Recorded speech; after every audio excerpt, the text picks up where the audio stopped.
Anything different about the Oilers at this point? I think Gillis is playing really well. I mean, if you remember the last time, I think he just had come back. He was out with an injury. You know, he was a starter last year, a really good player. So that adds another physical presence that makes threes. I mean, they have a very deep team, as you know. But, I mean, I think all the guys that have been playing well are still playing really well. How tough of a matchup are they, especially inside? Well, they're a tough matchup everywhere. You know, it starts with that, of course, but then, you know, Ivy is next level, and they have multiple three-point shooters. They have veterans coming off the bench. You know, they're not a mistake team. They run really good stuff. They defend. You know, so it really takes your best, you know, to beat them. How are you feeling about kind of your minute rotation? And I think Peyton didn't get in on Saturday. Yeah, it's really hard because he deserves to play. You know, Aaron Ewell's deserved to get back into the second half. You know, and now we're going to maybe add another guy like Ogundele or Riley Mulvey into the mix. So, you know, you just kind of play it by ear as the game goes on. You know, what lineups are clicking, what guys are playing well, and who you want to go with at certain times. Was that a feel just during the game, or do you have a plan going in? No, I don't think you could. You know, I think anybody that says they have a plan going in, you know, they're lying to you. So, you know, I know who my starters are. I'm going to, you know, try to play those guys, all of them if I can. But sometimes, you know, the game takes, you know, a different direction, and you know, Saturday's game was kind of slow and physical. You know, they run a million handoff ball screens, that kind of stuff. Other teams play differently. Sometimes the fast pace requires you to play more guys. I know you don't. You just said, you know, you don't really go in with a plan, but when you have two high-scoring teams like Purdue and Iowa, do you go in thinking maybe this could be track meet, I can go faster, I can shoot more than you, or do you actually want to slow it down when both teams are so high-scoring? You know, we're going to try to play the way we play. I think, you know, Matt's certainly established himself and his program in terms of how they play. They can go either way. They have the ability to beat you playing half court or with the speed game, with the speed that they have. You know, we're going to run if we can. You know, you hope to get some misses. They're not always easy to stop. Have you gotten a chance to talk to Josh Dix after I did. Friday, and you know, what was kind of your message to him? Well, you know, I've been there. You know, as a coach, certainly with guys that have had tough injuries, but I mean, I had one myself, so, you know, I know what it feels like. I know what it feels like to be in a cast for a long period of time and wonder. You know, I had tore my Achilles tendon when I was playing. He hadn't really had an injury up until this point, so it was tough on he and his family to, you know, but you go to a game, you get ready to go home, and all of a sudden, you know, you're in the operating room. It wasn't really what you were planning on.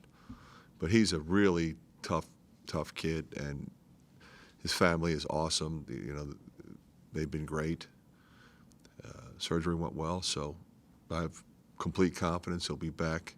It's going to take a little bit of time, but you know, he'll be back for us, you know, in the fall. What do you know about him that makes you feel confident? Well, I got to know him pretty well. We watched him a lot, talked to him a lot, spent a lot of time with him. He spent time with our guys. Yeah, he's one of those. He's incredibly mentally tough. Nothing seems to rattle him. He was very matter of fact, very matter of fact with where he was and where he's going, which didn't surprise me. How would you assess Tony Perkins' progress this season? Tony's been great. The thing that you can always count on him for is phenomenal effort, intensity. He's shown the ability to, you know, if he makes a mistake, come right back and make a good play. He doesn't let it linger on him, which is not always easy for a younger guy. He plays both ends, competes.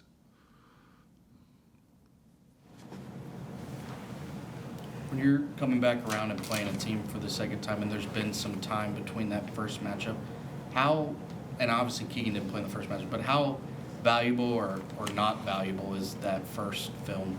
I think it's somewhat valuable in a lot of ways, but you're right. I mean, it's not like we played them 8 days ago. You know, it's been a while. We've both evolved to a certain point. There's more tape available on each other, but you know, it's still the same guys playing, the same coaches, the same systems. So there'll be some similarities, and you just hope that, you know, your players learn from what we did well and what we didn't do well and what we can do better. Keegan, him coming back for this game, didn't play in the first one. Are you excited for him for a challenge like this, going up against some of Purdue's really good bigs? Yeah, yeah, I guess you'd say that. I mean, I was really excited for Chris the last time because he got a chance to jump in there and kind of take over for his brother. His brother wasn't going to play. He was terrific in that game. Made a couple really big plays coming down the stretch. I thought that was important for him and for his growth. So, you know, obviously we'll be really excited to get Keegan back. He adds a completely different dimension to our team. The fact that you guys did play well down the stretch, I know it was 2 months ago, but is that something that you can carry into this game? I mean, even without Keegan? You know, I think, Pat, it was something we could carry into every game. We recognize how good they are. I mean, they were ranked 2 at the time. It was a hostile environment. Our kids kept their composure. There was probably 3 times in that game where we could have folded and could have gone to 25, and it didn't. But this team is really explosive offensively and a handful in the glass. So, like I said, anything less than your best effort, you know, makes it hard. So we got to be ready to compete. You're third nationally in fewest turnovers per game, third in turnover margin, leading the conference. And yet, obviously, your tempo is one of the higher ones. How have you done this? What makes your players good at that? Well, I think it starts with you have to want to be good at that. You have to understand how the game is played and how everybody fits and accept that. You know, I don't think when you watch our team that you see any selfishness. You know, we got a guy who was leading the nation in scoring most of the year. You know, I don't think anybody would look at Keegan Murray and say, there's a selfish guy. He kind of gets his points in a variety of ways. He doesn't hunt shots. Nobody does. And, you know, and I think if you look at our bench, they all support one another. You know, everybody who's on the bench wants to be in the game, but whoever's in the game, they're, you know, cheering for those guys. So I think it says a lot about the character of the individuals, quite frankly. But also, you know, we work on and stress, you know, taking care of the ball and making good decisions, which, you know, sometimes it's hard when you're playing fast. You know, a lot of coaches won't play fast for that reason, you know, because higher possession games and playing fast and flying up and down the floor, you tend to turn the ball over more. You know, we don't believe that. We feel like, you know, it just gives you more room to operate and just find people and recognize what are the particular talents of your teammates that you can enhance by making a play for them. And on the reverse, or sort of the reverse, you also lead the conference in steals. What do you attribute that to, and how have they gotten so proficient at it? Well, you know, I think we press a fair amount compared to a lot of teams. You know, our activity level is good. We try to encourage our guys to anticipate rather than react. I think they've done a good job of that. Our post guys are active defensively. You know, we don't really have you know, in the top 10, we don't really have a true center. So those guys are defending. You know, we can switch a little bit more. We can be up on ball screens a little bit more, things like that. It seems like, but it also seems like you guys don't gamble. I mean, like you said, you anticipate, and I mean, it seems like you're always kind of in that right spot. And I think there's a fine line there because you want them to be aggressive, but if you're constantly going for steals that you don't get, it usually leads to easy baskets and fouls, especially on post feeds. So we want to get our defense back and get them set and hopefully play together in terms of being connected. And it's hard, especially you look at a team like this, with Ivy coming 100 miles an hour, or with the actions that they run where they go high-low, or ball screen action to get their quicker athletic guys downhill. I mean, it's a handful, and it just keeps coming at you. So you hope that they're all working together, because if they're not, it makes it really hard.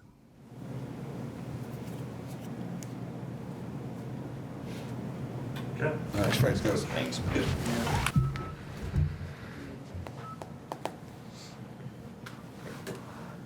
How excited are you to get a shot at Purdue? You missed the first one. Yeah, no, I was excited definitely for the first time, but I actually got held back. But just playing them again at home should be fun, and I'm really excited for the opportunity to be able to play this game. How tough was that night sitting out? We played the number 2 team in the country. Yeah, no, it was definitely tough. Obviously, Mackey's a great place to play, and it was a game-time decision. So when I finally figured out that I wasn't going to play, obviously it hurt a little bit. But I just want to be on the bench and support our team. And they obviously played really good that day and gave them a tough match. Ended up falling a little bit short. So I just feel like for me, I wanted to step up and play with them and just enjoy that atmosphere with them. Yeah, you remember that atmosphere there. How much could that help you guys Thursday with a real strong home court?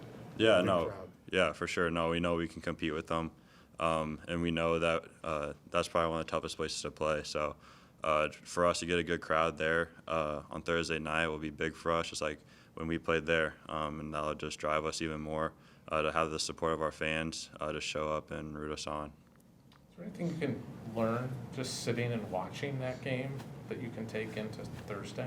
Yeah, no, definitely. Like before the game, I knew all this scouting stuff. I knew everything that they were doing just from our scouting report. So obviously watching the game from a different point of view helps me a lot. Just seeing the ins and outs of what we were a little bit iffy on and what we could improve on and stuff like that, and also what we were good at going against them.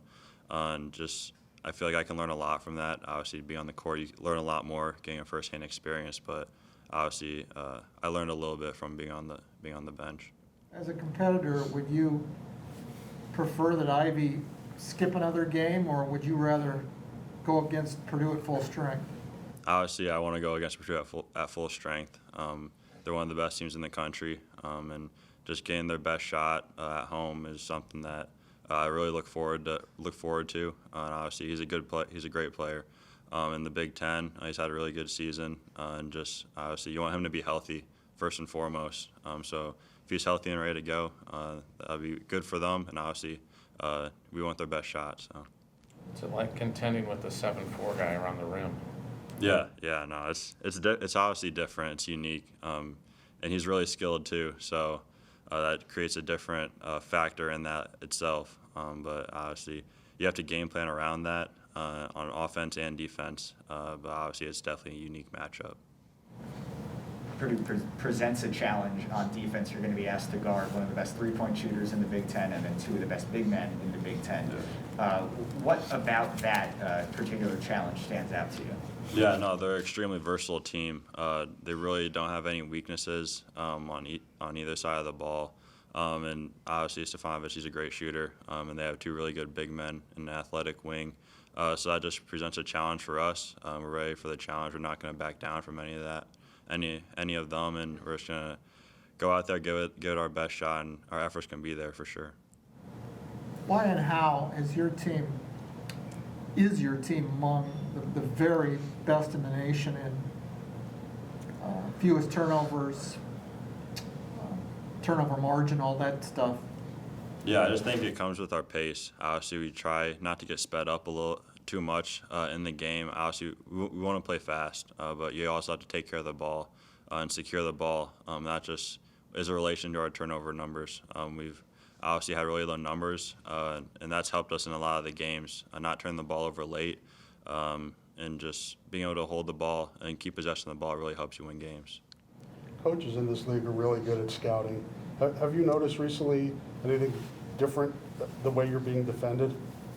Yeah, there's obviously different stuff that coaches do to defend me. Obviously, they're putting a lot more people in the paint when I catch, and I'm not trying to force as much. And you see, like last game, Patrick had a really good game.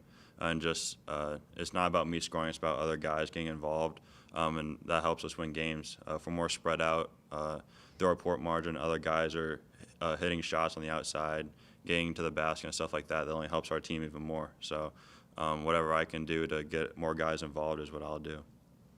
Are you having to learn how to counter what they're doing to you now? Yeah.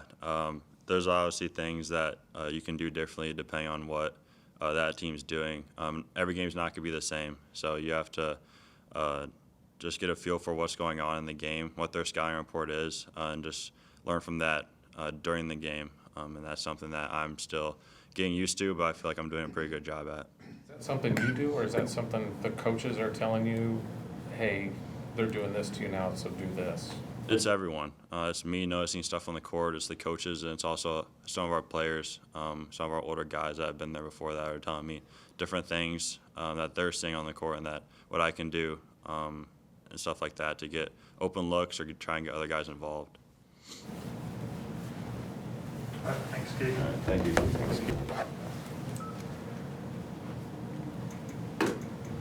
Well, you obviously know what you're up against on Thursday. You've been there already. Yes, I mean, I got to experience playing against Zach Edey and Travion already, so I kind of know what's coming. Trying to fix my errors that I made last time, so we can see if I can do better. Without giving away your game plan, do you see things on film that you can do differently this time against them? I think first game I did pretty well on Zach Edey. I did get fouls. People can argue if these were ticky-tack fouls or not. People, not me. But I feel like there's areas that can always improve in. So I've definitely been watching film by myself, and I'm sure the coaches will bring it up during film today and whatnot. Places I can improve in, so we'll see how it goes. He's just such a large individual, though, that it's almost like, you're just going to bump into him. For sure, you can't miss the guy, really. So he's, like you just said, he's a very big individual, and it's going to take a lot out of me to stop him from getting his. It's not only going to be a physical battle, it's going to have to be a battle of IQ. Where can I get this spot before he does? Can I front him here? Can I three-quarter him here so he gets the ball maybe 2 feet off the lane or whatnot? All these battle of inches matters when you're playing a guy like him.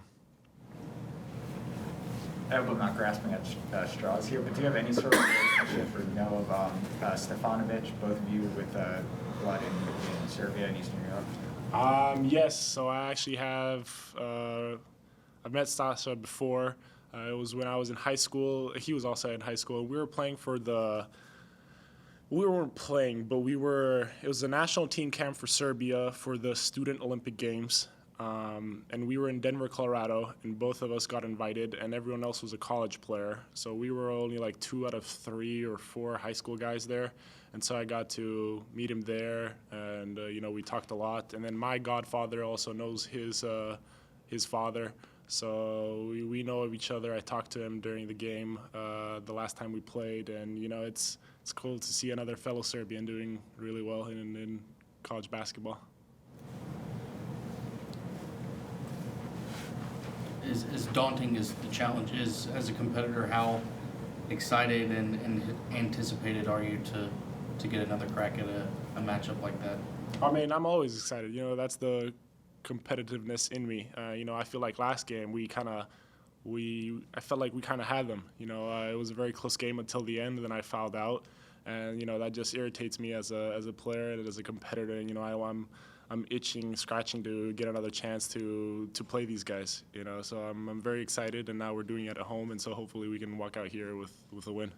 Does your game change much when it's Edie or Travion Williams? Do you change how you play, defend? I mean, I think I will change it. I'm not going to tell you how much, but I mean, I feel like you guys can guess what differences I might make depending on the matchup. You know, one is a lot taller than the other guy, and so, you know, it'll make difference in styles of play. How much do you have to make them work? I mean, we're focused on the defensive end, but how much do you have to make them work on the offensive end when you have the ball? I think that's going to be a very big thing for me. I have to, you know, if I let this guy rest on defense, you know, he's just going to come on offense and just put all of his energy and effort into that. That's very dangerous for any guy, but especially him. So, you know, always making him wary of where I am, guarding me, and he has to, you know, have full focus into not letting me score as well. So I feel like that's another key thing to this game. All right, thanks, Phil. Thank you, guys.